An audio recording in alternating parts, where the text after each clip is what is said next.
Hello, everybody. This is Eugene Lisho, and welcome. We just had a little slip up here with one of the links or whatever, and I think I had a little problem there. So we've just restarted the broadcast here, and I'm hoping that other people are going to chime in. So I'm just going to give people a minute here to get going here while I do a little introduction.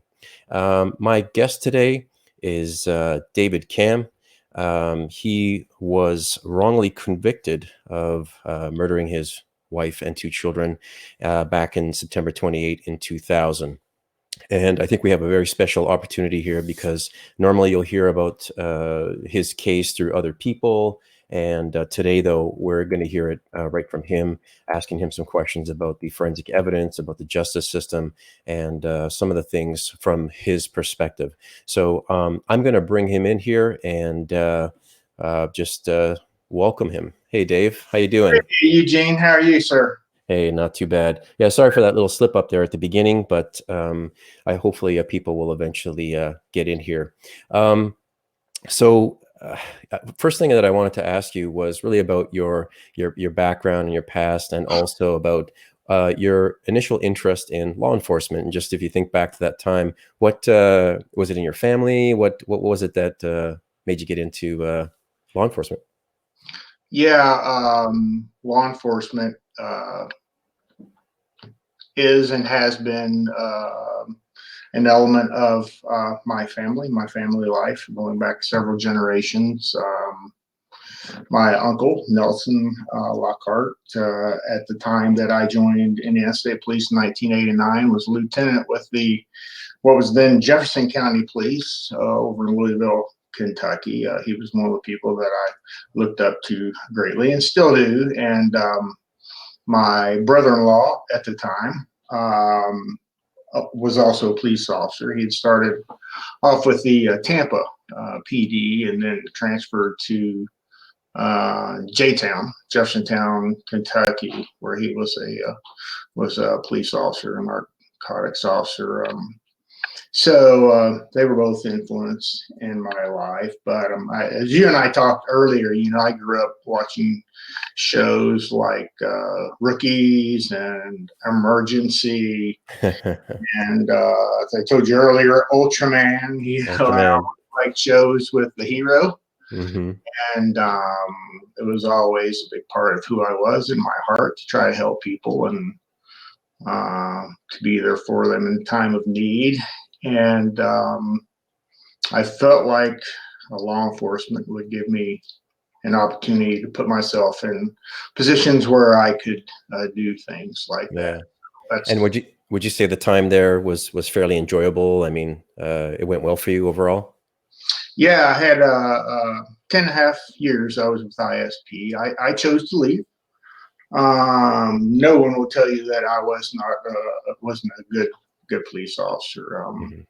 I enjoyed being a trooper and working in Floyd and Harrison counties and surrounding counties. I was also a member of the SWAT team for 6 years. It just had kind of run its course with me, and I was looking for something different to do, and was offered an opportunity kind of out of the blue.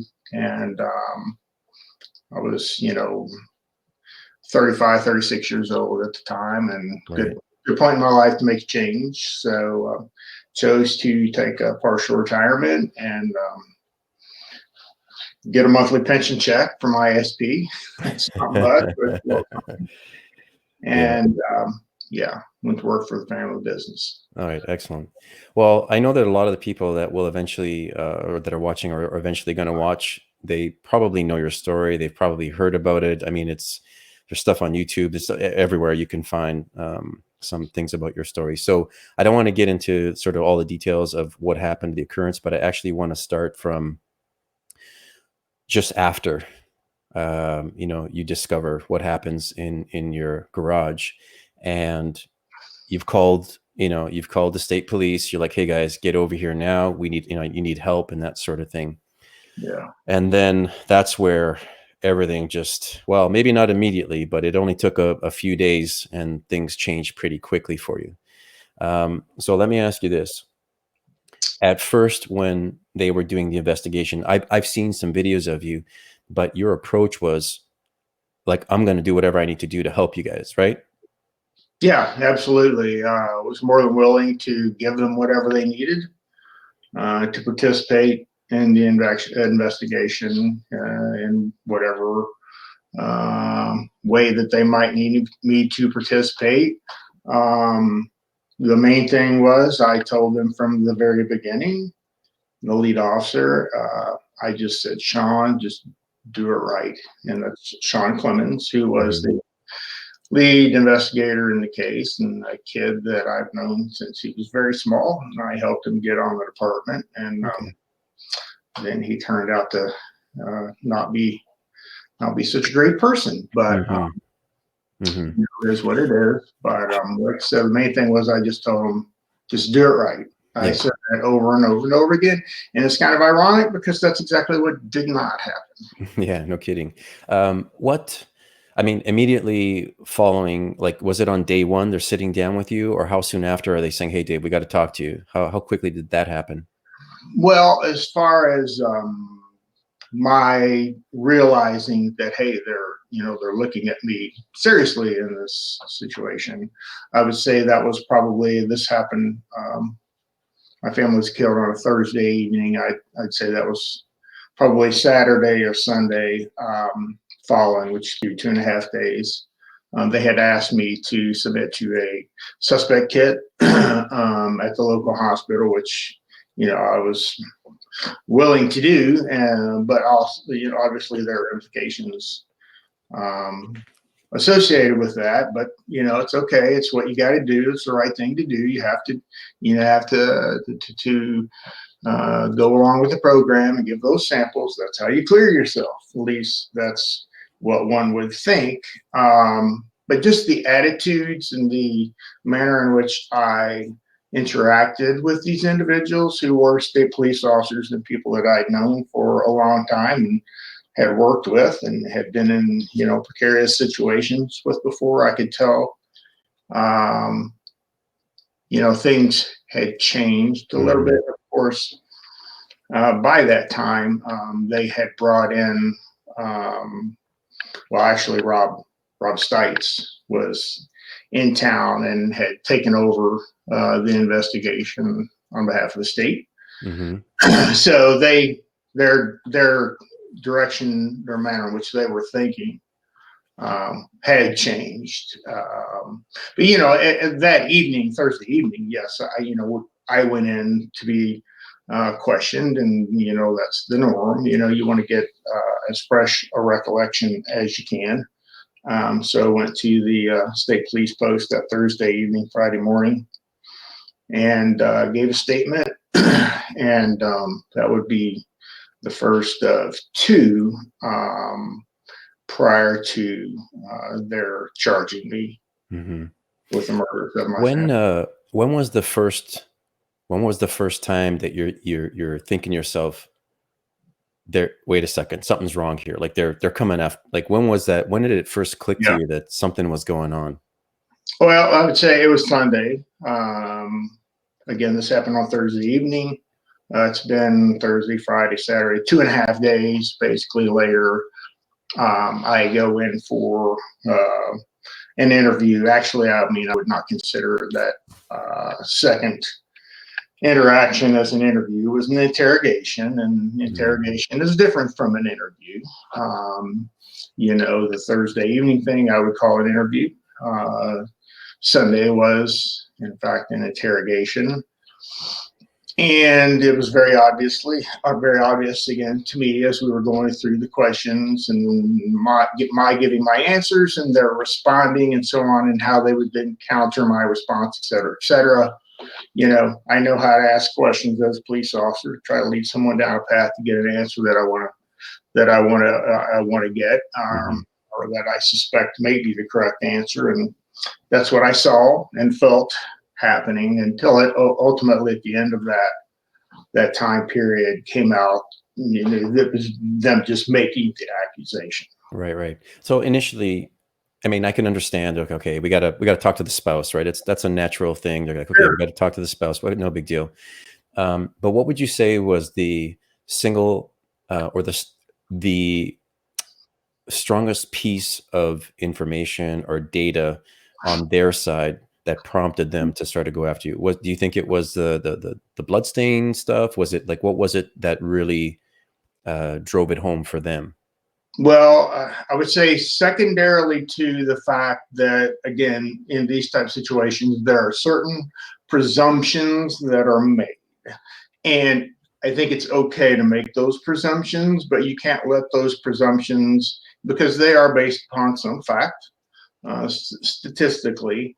But as an investigator, you can't let that be the driving force behind the manner in which you investigate the crime. You have to be free of any outside influences or presumptions, and you have to let the evidence dictate the direction that you go with it.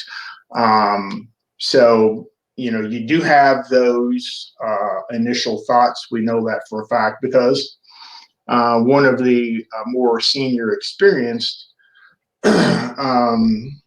evidence technicians that was there that evening, a fellow by the name of Niemeyer, who I had worked with in the past.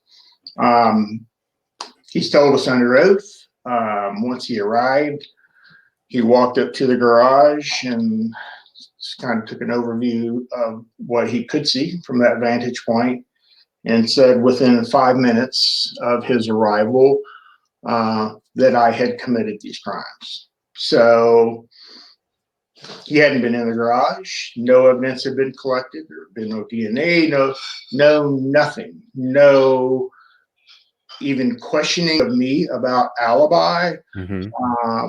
Nothing had been done. But he walks up to the garage, and in all his wisdom and his 30 years of experience, Yeah, this is David Camm crime. So you have that. Okay, that's an element. But then as far as what gets them to the point where they think they're in a position to present some sort of probable cause to substantiate that allegation, that all falls on Rob Stites and Rod Englert. It's directly upon them. And a prosecutor who was the one who initially called them in my 10.5 years with law enforcement, and I'd seen every kind of scene that you could possibly imagine. I had never seen an outside expert brought in before. So the prosecutor brought in Englert / Stites, and over the course of 2.5 days, based upon Stites' evaluation of everything that he was shown and that he saw, and his determinations, that's when they developed a PC affidavit and charged me 2.5 days later. Well, I want to talk. I think we're going to come back to the bloodstain evidence. Actually, I want to talk about the evidence in just a little bit. Now, one of the things that actually is really confusing to me is you're playing basketball. So you've got, and I can't remember, was it a community center or a church, or what was the location? It's a church. It's a church. Okay. Just lucky enough that you have a basketball court at the church. So yeah, you're good. Well, actually, it's the church that Kim and I and the kids attended. Okay. It's the church that my majority of my family attended. The church that my uncle was the pastor of, and it's the church that my wife, Kim, was the treasurer. And we had built this building and church and so on, a few years prior. It was called the Family Life Center at the time. And so every Thursday, for the most part, there was a group of us guys that, not that girls weren't welcome, there's nothing wrong with that. There was a group of guys that would meet there on Thursday evenings, and but this and the point is that these are not like, it's not like pickup game. You don't know who these people are or whatever. Like, these are friends. These are people that you see regularly, that you know, and they all are saying, Dave's at the game. He's playing, right? He's with us, whatever. And you have 10 people or 11 people, whatever it was, that are all saying the same thing.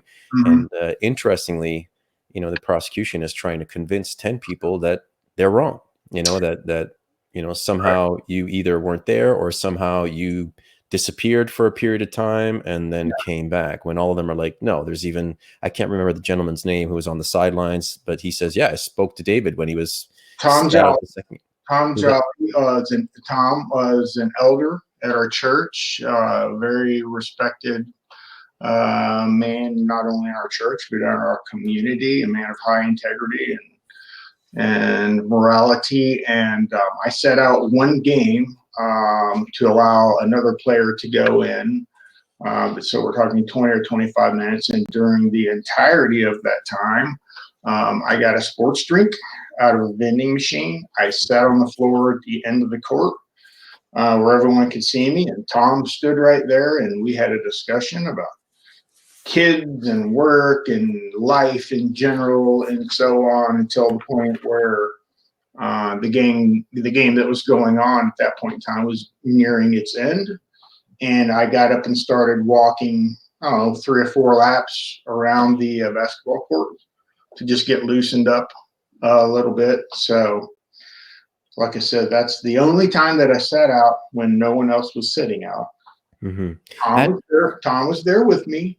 And I was actually still having interaction with the other basketball players as they were running up and down the court, because I had said, I'm going to take a little break. I'm in terrible shape. I'm going to run some laps, try to get a little cardio in. And people were kidding with me about, hey, I thought you were going to run, and where's those laps, and and those sorts of things. So did every basketball or any basketball player see me every second of the time that I set out? No. But there are 11 set of eyes there, and we're having interaction, and Tom is there, and the entire belief of there being a possibility that I could have left and then not noticed that I was gone, quite bluntly, is stupid. So if you believe that, then I'm saying you fall within the category of fitting that that description. And how did the prosecution position that at trial? They've got all these people coming one up after the other saying, no, I was with David Camm. So what kind of tactic are they using to discredit them, or to say, hey, no, you must not have been paying attention? Yeah, well, we really have to back up just a little bit, Eugene, because people need to understand in the very beginning, the presumption was, and this is documented in the original probable cause affidavit, the state and all its representatives presumed that Kim and Brad and Jill were killed around between 9 and 9:30, which would have been the time that I arrived home from having played basketball. So in the original PC affidavit, they assumed that they were killed, I think it said 9:15 in there. So it was all formulated around their knowing a very approximate time as to what time I left the gym to go home. So based upon that and the setting of the alarm there at the church, they then took that information and developed this theory that I had come home after playing basketball, had an argument or something with Kim, and that Kim and the kids were killed then, which, was later proven not to be true based upon actual factual evidence, direct evidence there at the crime scene that was uncovered by our experts, by our scientists that we brought in to evaluate critical piece of evidence that was in the garage floor that happened to be, after the fact, we know it was Kim's blood and serum separation that had happened there on the garage floor, to the point where the serum was actually running down the driveway, and that was critical in determining approximate time of death. And the state didn't figure it out. Those assholes can tell you whatever they want. They had nothing to do with determining time of death. They thought it was 9 to 30. We did that again, and then once we presented that information through our experts, that's when they changed the entire theory. And the only thing I know we're wanting to move forward here, but the only other thing that I want to say about the blood from Kim and the serum separation is I've mentioned Stites. His one of the things that he said that was on the PC affidavit that helped to get me locked up 2.5 days after my family was killed. He said that that serum separation in the blood, he said that that was from a cleanup, and that some sort of Clorox or cleaning solution had been added to the blood. And he thought that the serum portion of the blood, which is actually what's clear, he thought that that was water, perhaps with some cleaning agent added to it, and that that's why it ran as far as it did and ran down the driveway. So he thought that was from a cleanup, and that actually was Kim's lifeblood with the coagulation and separation process having taken Yeah, place. I think today we know that Rob Stites at trial, I think they were referring to him as like Dr. Stites, or that, you know, he was working on a PhD, he was doing, and he had zero. There was nothing there. There was no substance. And I'm trying to understand, do you have any idea how he, like, was he mistaken for the expert, or did he jump in and feel like he had to answer these questions? Do you have any inkling as to why that might be? I have, you know, we're going through the process of all that right now. Okay. I still have civil litigation that's going on, and it's against Stites and Englert in the state of Indiana. So we're trying to figure that out. But throughout the course of preparing for that, we have taken depositions from all of those people, including the former prosecutor, Stan Faith, and other individuals, to try to figure out exactly how this happened. They're, I don't want to say snitching, but they're pointing fingers at each other as to who is to blame. Right now, today, if you were to approach Rod Englert, he would tell you that he sent Rob Stites to Indiana to photograph and document, and that was it. He was to do nothing else. And he says that he, in fact, told the prosecutor at the time, Stan Faith, the same thing, that he was just to gather evidence, to take photographs, and nothing else. Stan Faith, he's passed away. Now he's the former prosecutor. He's the one that started all this. He says that he was not told that by Rod Englert, and that he believed that he, in fact, was capable of rendering the decisions that he did, that being Rob Stites. Now, what happened was Faith had a relationship with Englert because he had used him in the past. So Faith calls Englert, requests him to come to Indiana to assist in the investigation or take over the investigation, because that's ultimately what happened with Stites. But Englert was tied up with other things. So he said, let me send my protege, Rob Stites, and he can handle things, and we'll go from there, and I'll look at things at a later point in time. So Stites shows up at the airport, Louisville Stanford Field, and the prosecutor, they go over and pick him up in a limo and drive him around wherever he wants to go. They start out by going and seeing Kim and Brad Jill at the morgue, and he takes a lot of photographs and measurements and so on. They go to our house out in Georgetown, Indiana, where he proceeds to run the investigation. He's having very experienced state police detectives and forensic guys and so on, and others there directing them, telling them what to do. Oh, here's what I see over here. We need to do this. Here's what I see over there. We need to do that. So he's in charge. And they're all looking at this guy going, oh, wow. They think it's Englert or someone of his level as far as reputation, not morality or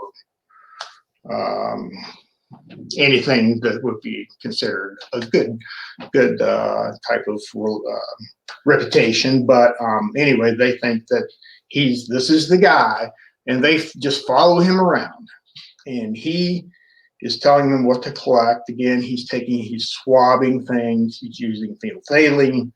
He is in charge.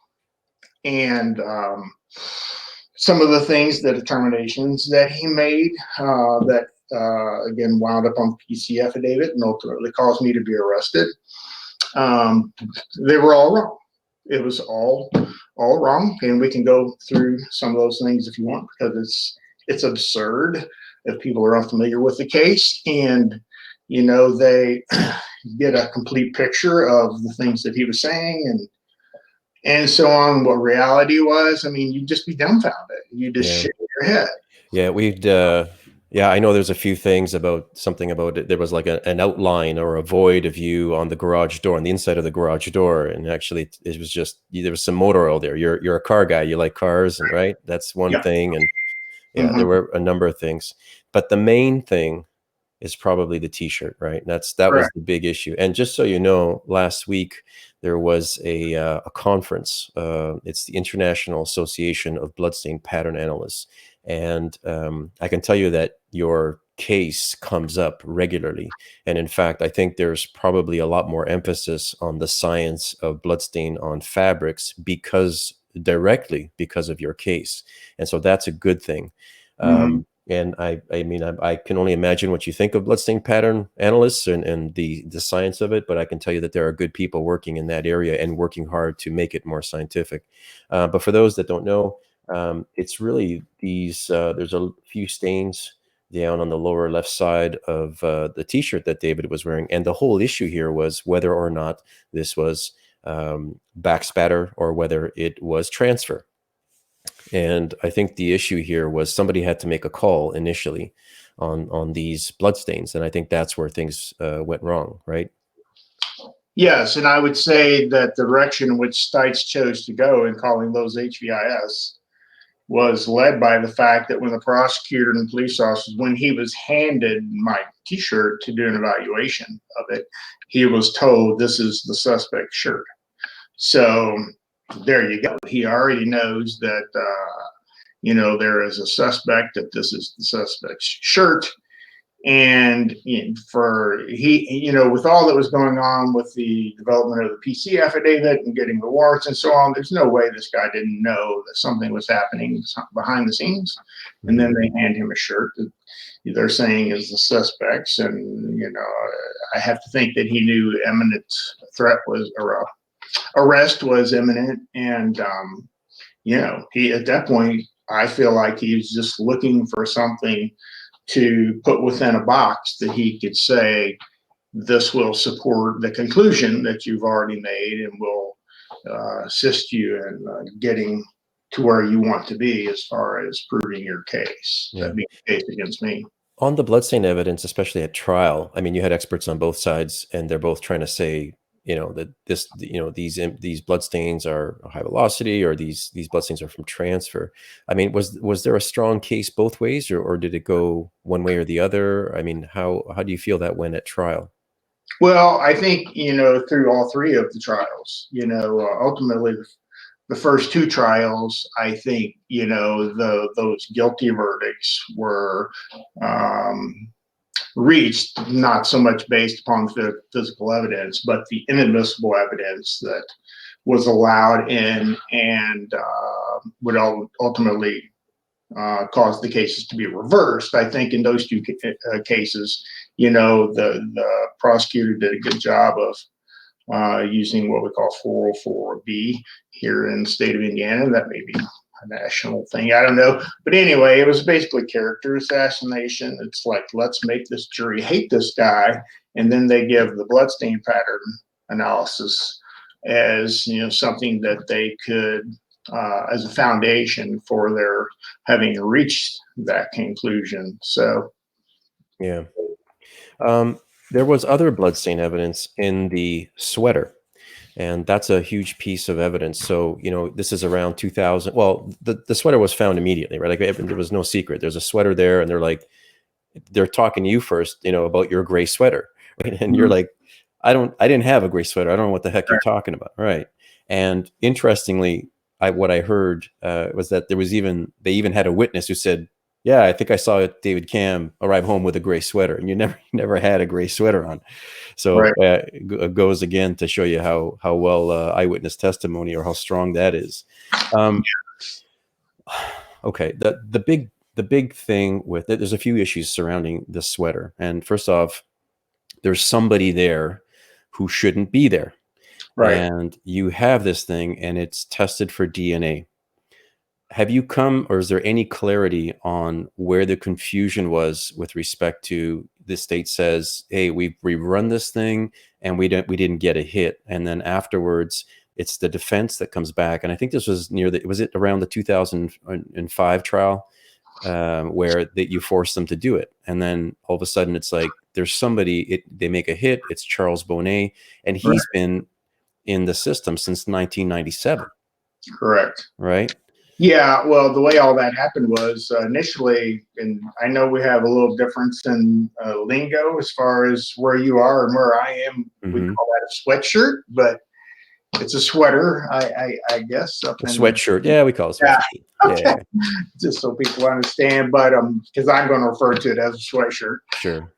But the state police sent that sweatshirt off to the ISP lab, and they did a tremendous amount of DNA testing on it, and they came up with an unknown profile of a female that was also mixed with, and it's been a while, I believe it was my son Brad's blood and either, I think, Kim's, my wife's blood. So you had this unknown female that was on the shirt mixed with the blood of two of my family members. So you had that unknown. They did run that unknown female through CODIS, and there was no hit.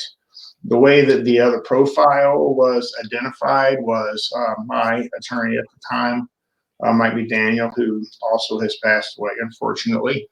Now, we sent it to Cellmark and had our own DNA testing done.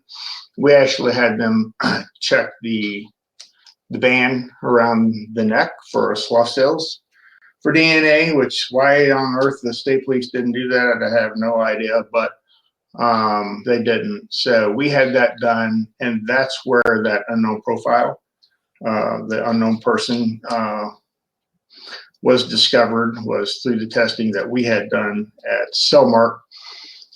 So we've got that profile. Mike McDaniel, my attorney again at the time, takes it to the prosecutor, Stan Faith, and says, hey, we've had this testing done. We have these results. We need you to run this through CODIS. So some time goes by after that request is made, and the prosecutor tells us that it was run through CODIS and that there was no hit. So that's pretty much the end of that in that 2002 time span. Now that becomes very significant later on, but back then, you know, we give them the profile. Prosecutor says it was ran through CODIS, and the prosecutor comes back and says there's no hit.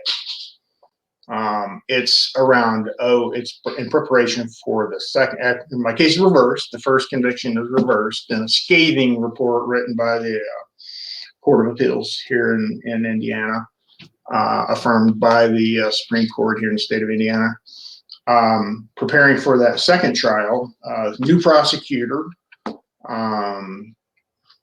little different style, little different tactic as far as his approach, but just as arrogant and as big a prick.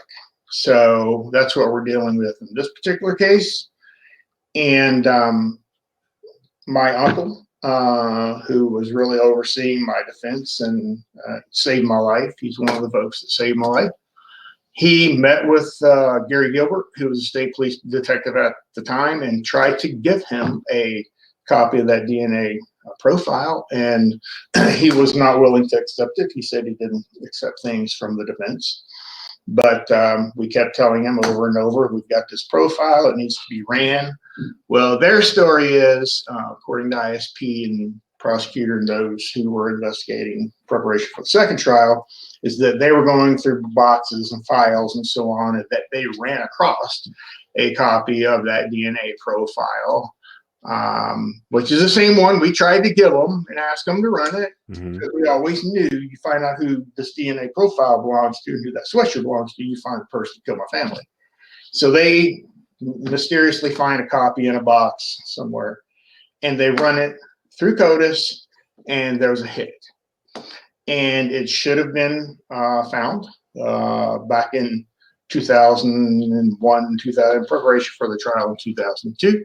If it had actually been ran at that point in time, the killer would have been identified. As you said previously, he was in there since 1997. He's a habitual offender. He's a violent person. I think it was 11 or 13 previous felony convictions, all for attacking women. He likes to attack those that are weaker than him. The guy is just a cowardice piece of bitch. Yeah, I was going to play something here from Bonnet, but actually, you know what? Let me play this. This is Gary Dunn having an interview with Bonnet before. I think it was. I'll have to look at the exact date, but I think it's on the front there. But let me play this and just listen to Bonnet's words. This is before he's getting coached and everything. So just have a look.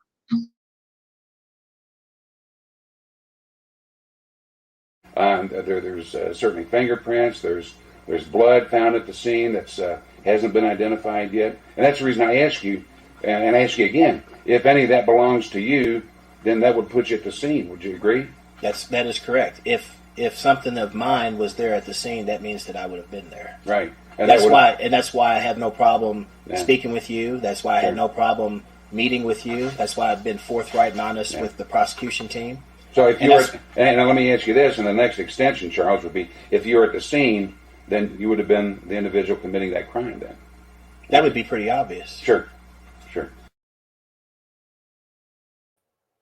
That would be pretty obvious. He ends with a statement that I think everybody can disagree with him. I can't disagree with Charles Bonnet there. I think it is pretty obvious that if we look at all the evidence, his sweater is there, his DNA is there, his palm print is there. I mean, he knows at that point, hey, yeah, I did it, but, he didn't think that anything would be identified as being his because the information he had received through, whomever, wherever, led him to believe that there was no way to attach him to the crime scene. And, he's feeling a little cocky. Yeah, it would be pretty obvious. Yeah. If you find something, then I did it. And, that statement right there, Gary's interview, the state of Indiana and a lot of people that live down in southern Indiana, the Indiana State Police, they could not give a damn less about that interaction right there between Bonnet and Gary Dunn. He was saying, if you're good enough to find something that hasn't been found yet, then not only does that mean, yes, that I was there, but in fact, yes, I am the person that committed those crimes. He's putting it out there because, again, he was feeling cocky. He didn't think there was any way possible for him to be linked, but then he was in a multitude of ways. And so there you go. Yeah. And that's not the first. I consider that an admission, and it's not the only admission that he made, during the time that I was incarcerated and, awaiting the second and third trial. He told another individual, not so many words, that he had killed 3 people. What would one more mean? And referring to his wife, he said, I've got 3 bodies underneath my belt. What's one more? And that's the whole story behind that. But he said that. And the person that he said that to testified against him in his trial. And then the ironic part is, that again, that's an admission.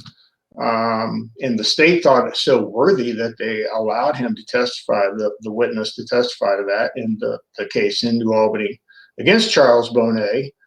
But then in my case, my trial going on in a different county, we want to bring that same person in to testify to that same exact evidence, and the state of Indiana objected and fought us on it. I mean, what could speaks volumes? What could say more about the state of Indiana's intent and objective here? they're corrupt. Well, Bonnet had, I mean, I was just doing a little review here on the DNA evidence side. So Bonnet's sweater is tested and they find blood from Brad and Kim. And then, of course, there's the unknown female. Bonnet is found on Kim's panties. Bonnet is found on Jill's sweater. On Bonnet's sweater, he finds Kim's profile. And now I'm talking about now Richard Eichenbaum from Independent Forensic Services. He did two things. I think the one important thing that he found was that on Kim's sweater, right around the left sleeve, this is on Kim's sweater, he finds Bonnet's profile, and that's right around the area where she has some bruising and that sort of thing. Exactly. It's in the exact same area that she had bruising on her forearm. Richard and Thelma find Bonnet's DNA. Now, that process in which what they were using at that time, what they call touch DNA, still in somewhat in its infancy, but now it's more, accepted. But the state of Indiana, again, they don't give a damn. Well, there was also, I think Richard took the results, the state's results. I think he took the raw results from them, and it was the fingernail scrapings from Kim, and he found Charles Bonnet on the fingernail scrapings. The fingernails, exactly. Yeah, so Bonnet is all over this thing, and what I'm thinking here is, okay, the state makes a mistake, right? We got the wrong guy, but it's high fives now because we got the guy. We know who it is. So what happened at that point? Was there a period? There was a period where you got out, though, right? Yeah, there actually was a point in time where they arrest Bonnet and they drop the charges on me, and it's televised, it's on TV and on the radio and so on. We think it's over. We're on our knees. We're thanking God.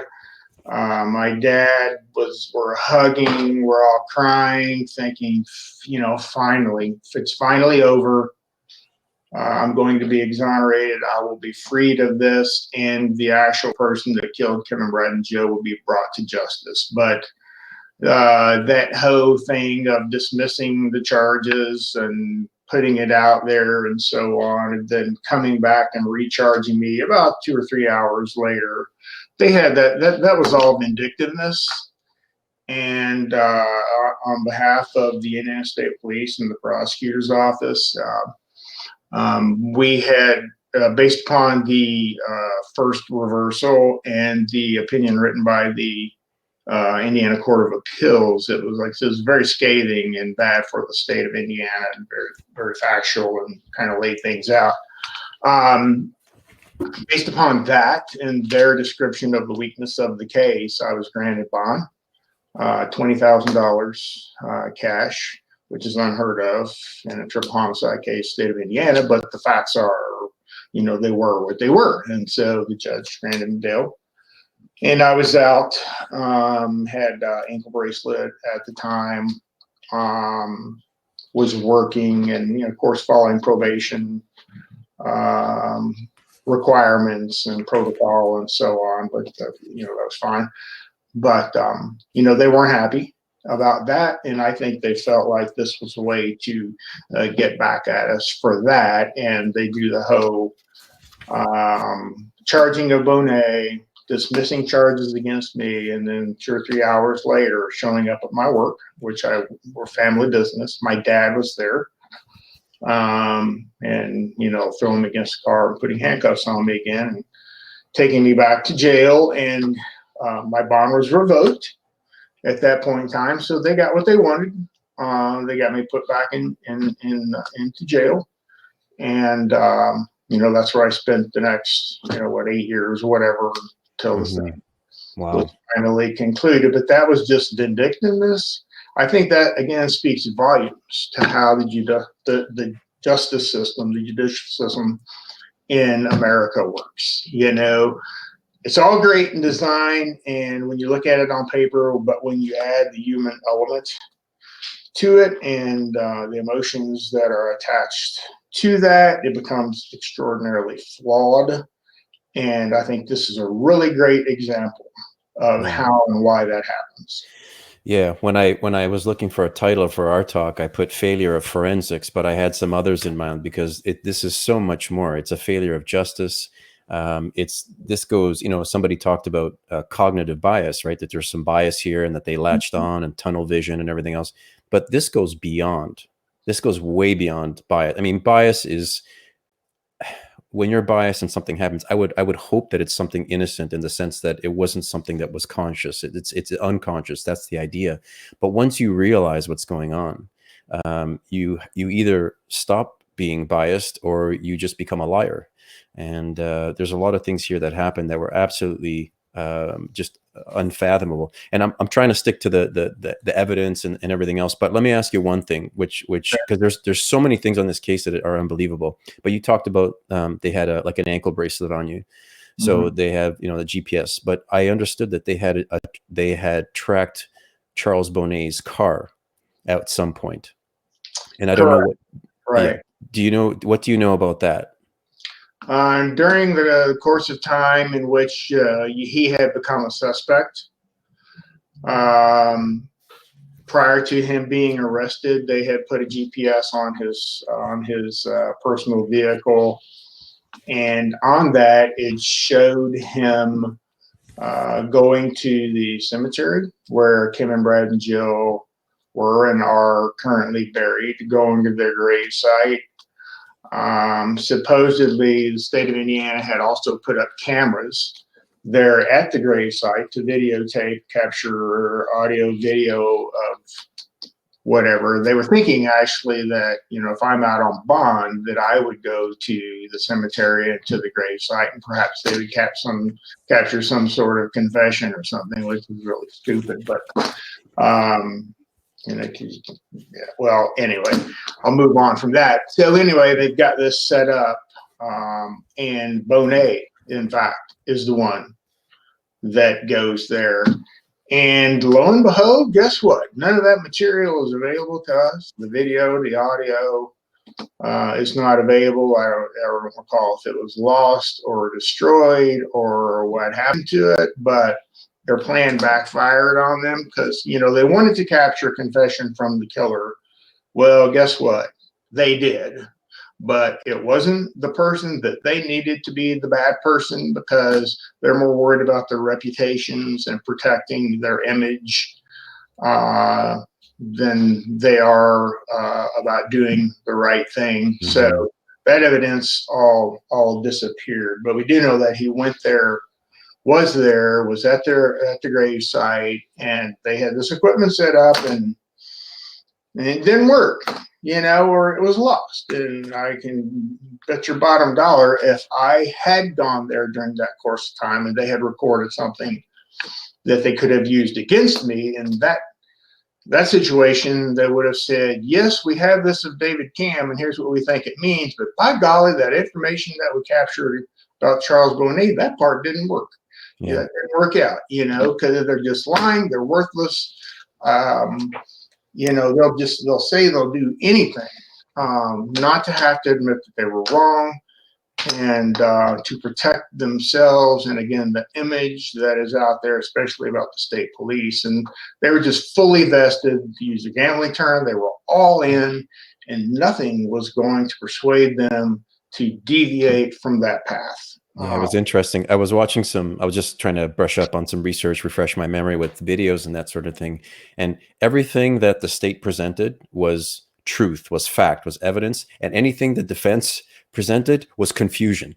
It was called confusion. It wasn't called evidence. It was called confusion, or, you're not telling the truth or whatever. And I think there's a real, this case really, there's some people that really need to take a second look at, their ethics, and there were some ethics issues on this case. With I know Keith Henderson had an ethics issue against him as well. But let me ask you about the third trial. Okay, what was different to you going in on the third trial, or did it not, or did it feel like here we go again on the third trial, or did you feel a sense like something was different at the third trial? Well, for one, Eugene, we got out of Southern Indiana. That was crucial. Indiana, the south section of Indiana, we're right on the Ohio River. We border Kentucky. For the most part, that area down there, the news travels along that southern border from east to west. And so even though we were, about 80 miles west for the second trial of the originating county, we were still within that bowl of area where the media had saturated the airwaves with stories about me and Kim, Brad, and Jill and the case and so on. So I think that was definitely working against us. But now I'm sorry, I lost track of. Oh, just what was different on the third trial? Because you Okay, I apologize. No. Yeah. So anyway, we had to get out of Southern Indiana. We had, I always had great representation. God bless me with some great attorneys, and I loved them all as family.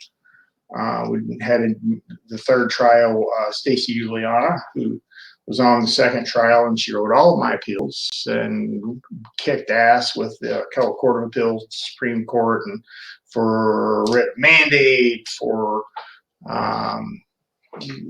any kind of appeal. There's so many things, incidents where we had to go to the higher courts that she normally was responsible for writing those, and we always won. Always. Anytime we went to higher court, we won. But anyway, so we have Stacy stays on the case. Richard Camm, who's a pretty well-known attorney here in the Indianapolis area, agrees to come on. It's a new bite at the apple. We're north of Indianapolis, where the case has not been quite so publicized. And for more than that, it's the vilification of me in southern Indiana because of all the character assassination, that we need to try to get away from. Because what we need is for a jury to base a decision on the facts. Just the facts, not we don't like him. We think he's a bad person, therefore X, Y, and Z. We needed the actual facts to be evaluated. And do you think the experts did a better job at that? I mean, or was there less noise, let's call it, and there was more focus on the science? Well, I think for one, we'd had a couple opportunities to see the antics and the showmanship of Rod Englert, because that's what he is. He's a salesman. He's a lot of things, but basically he's a guy who I saw him, get asked a direct question and should have had one specific answer, and the guy's just tap dances, and he's really good at getting around answering questions or creating something off the top of his head. So we had experienced that twice before, so we were better prepared for that and how to handle him. Stites at that point in time had basically been exposed for being the fraud that he was, and we've not really touched on that, but for folks listening, going back to the original trial, and the person that gave all those opinions that supported the original probable cause affidavit with the HUAIS and the cleanup in the garage, material on the garage door, and so on. He turned out to be a complete fraud. He had never had a single hour's training in bloodstain pattern analysis. He had never been to a homicide scene before, with the exception of being there with a very small department just guarding the scene. He had never processed the scene before. He knew nothing. He knew absolutely nothing about what he was doing at that point in time there at our house and investigating the crimes of the murders of Kim, Brad, and Jill. And he had no certification. He had no practical experience. He just was hung around with Rod Englert on his coattails, and the reason for that being that Rod Englert was best buddies with Stites' father. That's how they came to be together. So, but what's worse, sorry to interrupt, but what's worse, David? It's I can understand somebody misrepresenting themselves, but when the state represents of somebody else Good as Lord. then we have a bigger problem. We got Again, a I much want bigger people problem. to realize that, especially people in Southern Indiana that still think negatively of me. You've got Stan Faith, who's the prosecutor. He has his CV. He has every means available to him to investigate this person. He knows it's not Rod Englert, it's Rob Stites. And the prosecutor is calling Stites professor in front of the jury on the stand. He's referring to him as some sort of god in the not only bloodstain pattern analysis community, but a crime scene reconstructionist. He says he's a crime scene reconstructionist. He says under oath during that first trial that he is attending classes to get his doctorate degree in fluid dynamics. Okay? He had no post-grad classes. He had a bachelor's degree in economics.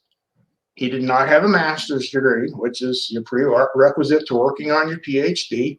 He had never had a class in fluid dynamics. And he said he's working on his PhD. And he lied. He made all of it up. He said he was an adjunct professor at some university out west. They'd never heard of him. This is the guy that caused me to be arrested.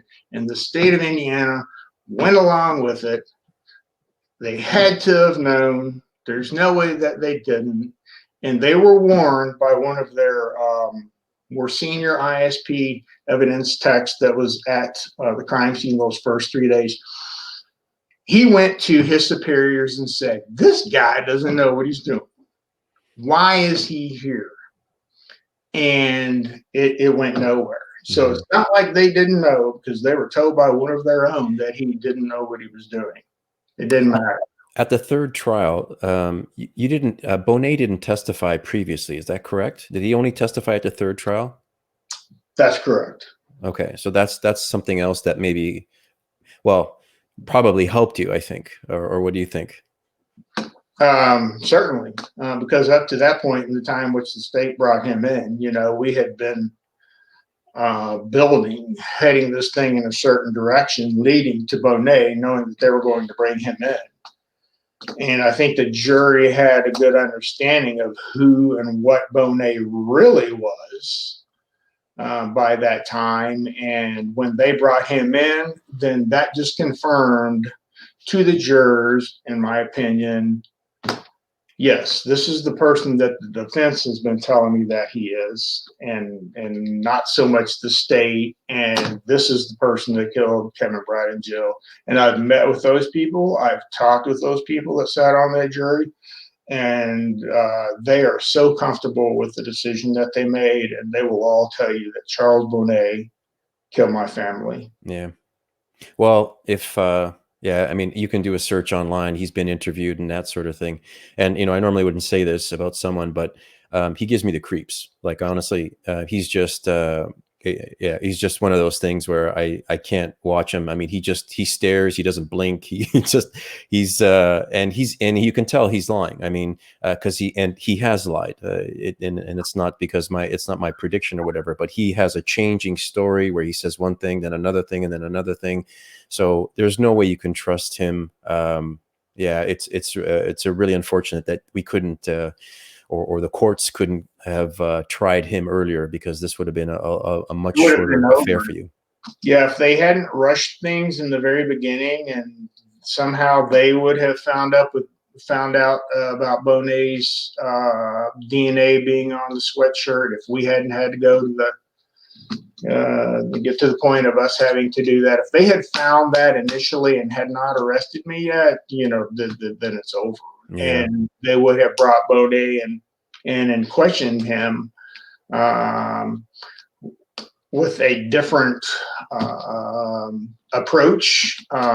He would have been looked at as the suspect, actually, and the questions would have been formed in a manner in which would have allowed them to actually get to the truth as far as what he did and why he did it and how he did it, etc., which differs greatly from what they actually did with him when he was questioned, because they never accused him of actually being the person that killed my family. And the reason for that being is they had already recharged me. They had already dismissed and recharged. So they really put themselves in a box. And again, this is all about arrogance and ego more than anything else, about reputation. And the questioning of Bonnet led him to a point where they were saying, in not so many words, give us David Camm. And he told lie after lie after lie after lie. And they call him on these lies. I'm not just saying that. And some of the things he says it's crazy. It's ridiculous. And they call him on those things. But when he finally says, and for the longest time, he said, I don't know Mr. Camm. I've never met David Camm. I don't know him. I don't know that gentleman. But then it's they threaten him with the death penalty and say, hey, you're gonna take the fall for this. By golly, Charles, you don't give us what we want. And he's like, boom, light bulb goes off, and he says, okay, yeah, I knew Dave Camm. Yeah, and by his own admission, he says that he keeps changing his story and over. So there may be a dozen stories from him, or who knows. So you can't keep track anymore. Well, people watching again, there are so many lies, so many things we can talk about. Oh, I know. He lied and was caught in those lies. Yeah, that we could go. We could do this thing for 3 or 4 hours easily. I think you're right about that. You had mentioned the media and the fact that you had to move the venue moved to it was Boone County, I think, is the last trial. Yes, sir, and I remember when I got, so I didn't say anything about it, but I was involved in your third trial, and I got contacted by Dr. John Nordby, and he said, hey, there's this trial and I think we could use your help or whatever. So, I had no idea about, I didn't know about you or the case beforehand. And, but when I remember walking into the courthouse the first day, and the media and the people or whatever. And for me, I mean, it was really uncomfortable. I was like, wow. So did the media help you, hurt you? Did it make a difference? What do you feel the media did for you, if anything? Well, overall, I mean, it was negative. I don't know how it is in all towns, but in the Louisville metro area was something like that. That's such a large magnitude. I mean, that is the story. The way it works, the prosecutor is God, and he stands out there in front of the media folk with all the microphones in his face, and they ask questions, and the prosecutor is going to respond to those questions by giving answers that support whatever position he's taken. And they will say anything that they have to in order to defend the things that they've done, the decisions that they've made. And, there's no confirmation or corroboration done by the media. It's just whatever the prosecutor says down there, that it just goes on TV. Yeah. Then the public is sitting there watching this stuff. And to give you an example, there was one, it was a CBS affiliate down there in Louisville that had interviewed people out on the street, and they were at a gas station. They talked to one individual that said he was one of the basketball players, and that I said that I could have done it, that I wasn't there all the time, blah, blah, blah, blah. Well, guess what? He wasn't even one of the basketball players. He just said that. But here's the jackass on television. They just put it on there. They don't care. Whatever works for them to sensationalize the matter, that's what they do, because that's what gets people hooked, or gets them, sitting in front of the TV and keeps them from getting up, waiting on that next story. So it's all about producing a product that will make people watch their show, and they don't give a damn about the truth or who they hurt along the way. And the hurt has been I think it was October 24th, 2013. I think that was the date that you were acquitted. And I'm not sure where you were, but I know where I was. So I still remember because I found out just a couple of minutes after. I think somebody had texted me and said, "Hey, whatever." And normally, like in doing my work, I don't really, and sometimes I don't even find out what happens. Like afterwards, I just kind of move on to the next thing. But I have to say, I was very pleased with the decision, and I was really happy for you. What can you tell me about when you find out what happens and the moments after all of this occurs? Yeah, well, I was waiting at the jail, jail there in Boone County in Lebanon, Indiana. The jury had been out about a day and a few hours, I guess. It was around 10 or 11 o'clock the next day after they'd gotten the case. And, they call back and tell me, hey, the decision's in, get dressed. And we head back over to the courthouse. And I'd been through this twice before. I knew how things worked. But, we get in there. And backing up a little bit, I had created my own system to evaluate each day. And I don't know what happened to that, but I wish that I had it throughout the 2 or 3 months that the case went on. I mean, every day I scored the day. Good day for us, good day for the state. Was it a break-even day? And at the end, when it came to the point in time where we had to make a decision whether or not I was going to testify, we had a meeting, about 5 or 6 of us there trying to figure this out because I'd always intended on testifying. Rick asked me first, and I said, look, I've tallied my scores. I've looked at this, and based upon my evaluation of this trial, we are so far ahead. I don't see a need. I just don't see why that would be required of me to testify in this because we're miles ahead. Mm-hmm. And everyone basically agreed with that, so I didn't testify. So that's how I was feeling about the case. But again, you never know. You never know. You never know. Yeah. No kidding. Yeah, no kidding. So so how soon after are you out the door? Like once you're like, okay, you're done. How long does it take? We're standing up in the courtroom. The jurors walk in.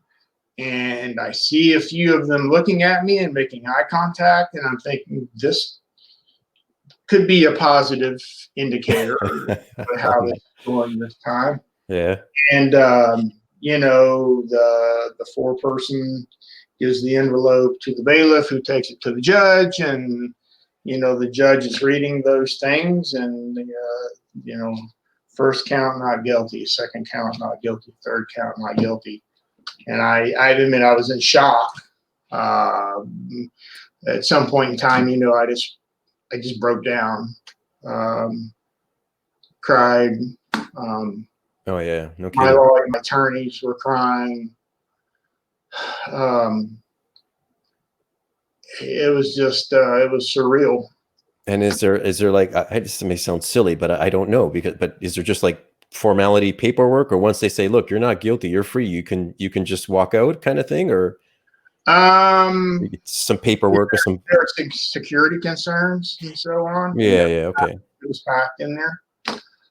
So they had a plan. The sheriff's department and boy, they were awesome up there in Boone County as far as how they treated me and organized things. Okay. And so on. But anyway, they took me in the back room, waited on the jurors and so on to get out. Courtroom pretty much cleared. And then they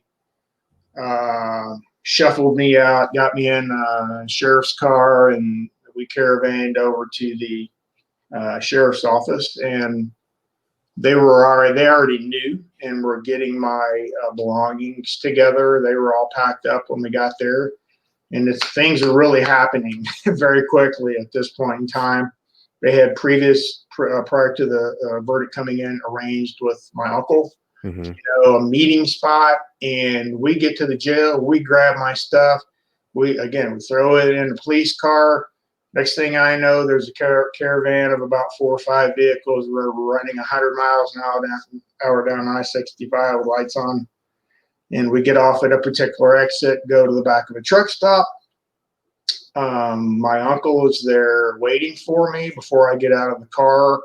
There are like a SWAT team that's kind of surrounding the area. I get out of the car, I get in his car, he and I exchange a few words, and the next thing we look up and they're all gone. So just he and I sitting there. So they got liability off of themselves as far as my safety, and they transferred me over to my uncle. They were out of there. My goodness, what a story. I'll never forget. I'll tell you something, Eugene, that I think speaks volumes. And I don't want to say his name because I just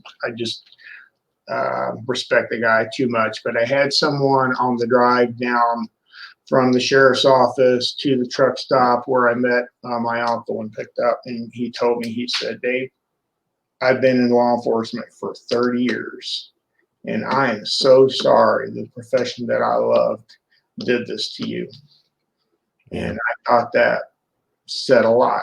And the sheriff's deputies, they sat in there during the whole thing. So, they got to see all the evidence. So I thought that said a lot. And I think so. And actually, he took the time. I was thinking about your case and kind of what you take away from your case. And actually, I have a clip, and there was no better way for me to say it than in your own words. So I want to play this just for a second. There's a little pause at the beginning, so just hang on. There is audio, but I think you actually said it the best. So just here we go.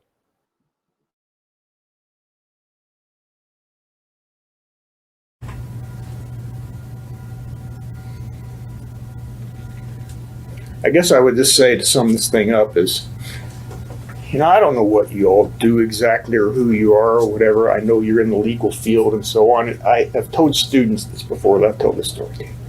I don't care who you are or what you do. I don't, with young people at the colleges, if they want to go into law enforcement, do police officer, that's fine.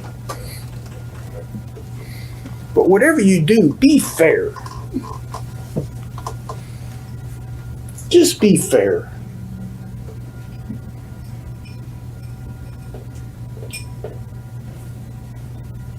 Treat people the way that you would want to be treated if you were in that situation.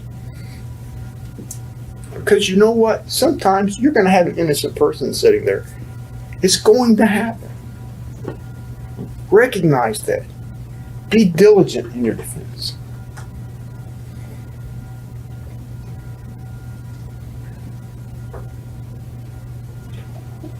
We're all human beings and we all make mistakes, including police officers, including prosecutors and judges.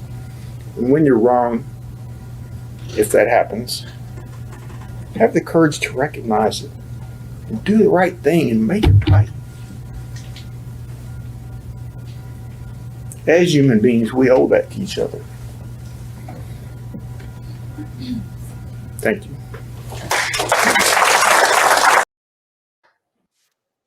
As human beings, we owe that to each other. And I think that you couldn't have said it any better. And I think that's really what this is about. And I hope that anybody listening to this really understands that, police officers, prosecutors, forensic experts, and all those people, we're all working in a field that affects people's lives gravely.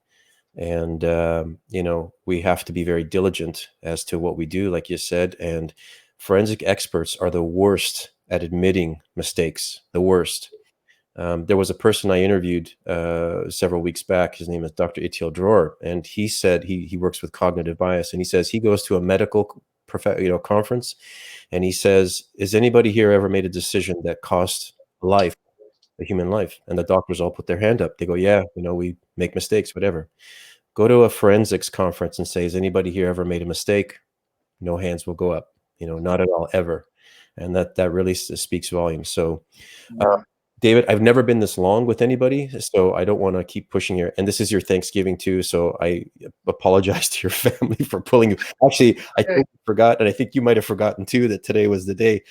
But let me ask you just a couple more questions, and then we'll wrap it up. But after you were out, there was a period where you were speaking and you were like getting out there and such. And I cannot imagine how difficult, it is after adjusting and all that sort of thing.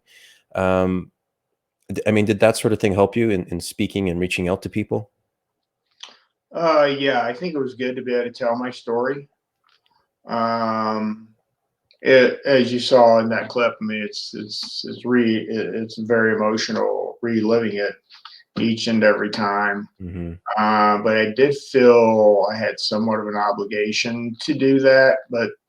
And I don't know, probably did 5 or 6 different events. But comes a point in time when, okay, I'm out now. I'm a grown man. I can't live with family forever. I have to pay my own bills and so on. So for me, I had to make a decision to do I become an advocate, which, I would love to do that if I could afford to, but I got to make a living. Mm-hmm. I have bills to pay. I want to be able to retire someday, and I lost 13 years of making money and saving money and so on. So, like, I can't do both things. I'm not good at multitasking, so I made a decision to not do any more speaking engagements so that I could have a job. Yeah. And try to create, some sort of normalcy within my life and have a normal life, and feel like that's what I've done, and just trying to prepare for the future. Retirement is not that far off. It's sneaking up quicker and quicker every day. So, that's my objective. I wish that I was wealthy enough to not have to work. And to be perfectly honest, I can't see myself, if I had the means to do whatever it is that I want to do. There are a lot of exonerees, and I know a lot of them that are working in the fields to try to help other exonerees and to free other wrongly convicted people. Mm-hmm. But that's not my passion, is bloodstain pattern analysis. If I had the means to do it, it would be my goal in life to absolutely destroy it. Yeah. That's where my focus would be and what I would do. And maybe someday I'll be in that position. I'll be able to do that, because I'm not the only one, and I'm not the only one that Rod Englert is responsible for. Julie Ray, another case that he was involved in. The decisions and the conclusions that he reached in that case were stupid, ridiculous. And that woman lost her son, and he was murdered in their home. And as it turned out, and kind of skip some of the details here, but a serial child murderer, Garland Sells, I believe this is his name. He was on death row in Texas. Okay, I found this on the web for old child murder. Check it out. Sorry about that. Serious, she just doesn't mind her own business. No, it doesn't mind her own business at all. Anyway, so Garland Sells admitted to having killed that little boy that was in the state of Illinois. And, so here's a case that bloodstain pattern analysis is center and forefront. Rod Englert is involved. He gives these conclusions and swears up and down, this is the way that it is, this is the way that it was.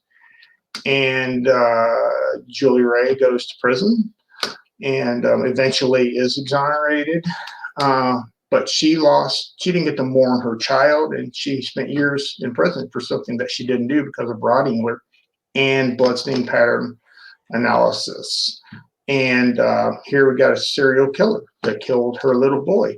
And I guarantee you, Rod Englert probably doesn't give that a second thought, because he doesn't care.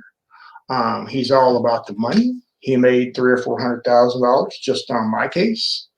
And that's what it's all about. And in my opinion, that's why you don't see people raising their hands at those conventions, and they all know each other. Everyone in that group, they all know each other. And in one case, you've got a group of them on one side, and you have another handful of them on the other side. And okay, it's an adversarial situation and whatever that case is. But on the next case, they might be working together. So they want to have harmony.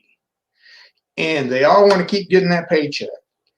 And it's real easy to do, because all you got to do is have an opinion. Bloodstain pattern analysis is totally subjective. And it's like looking at a piece of art.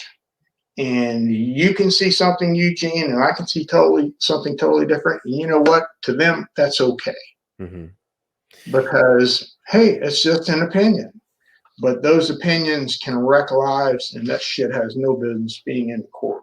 Mm-hmm. Well, I tell you what, David, it might be a good idea one year to maybe try to get you out to a Bloodstain Pattern Analysis conference. And the reason I say that is because you have a powerful message to give to people, but also I just want you to know that there are people working hard to not let what happened on your case ever happen again. And there are some really strong scientists and people that are on your side. They don't want to see the subjectivity and the non-scientific components, and they want people trained properly, and they basically want to take the right measures so that when a situation like yours comes up again, the right answer would have been, we don't know. We don't know the answer. We don't have, it's not from this, not for that. We can't tell. Maybe that was the right answer at the time. Maybe in the future, maybe, there'll be some other technique or whatever that we'll be able to say definitively, yeah, now we can prove it.